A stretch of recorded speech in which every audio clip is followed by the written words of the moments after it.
Hey guys, நம்ம கடைக்கு Mi 9 power mobile ஒன்று கம்ப்ளைண்ட்டுக்கு வந்திருக்கு. என்ன கம்ப்ளைண்ட்னா, ஆட்டோமேட்டிக்காக ஆஃப் ஆகுது, ரீஸ்டார்ட் ஆகுது அப்படின்னு சொல்லிட்டு கம்ப்ளைண்ட் பண்ணியிருந்தாங்க.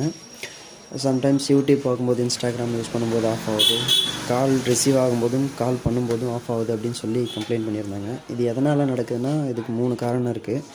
ஒன்று வந்துட்டு பேட்ரி ஸ்ட்ரிப்பில் இருக்கிற காம்போனன்ட் கெட்டு போச்சு அப்படின்னாலும் நடக்கும். இன்னொன்று பேட்ரிக்குள்ளே இருக்க லித்தியம் வந்து ட்ரை ஆகிடுச்சு, அதனுடைய கெப்பாசிட்டன்ஸ் இழந்துருச்சு அப்படின்னாலும் நடக்கும்.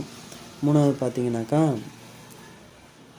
போர்டில் வர ஐடி லைன், அதாவது ஐடி லைன் வந்துட்டு டைரெக்டாக போர்டு கூட கனெக்ட் ஆகலை, பேட்டரியிலேருந்து வர ஐடி லைன் போர்டு கூட கனெக்ட் ஆகலை அப்படின்னாலும் இந்த ப்ராப்ளம் நடக்கும்.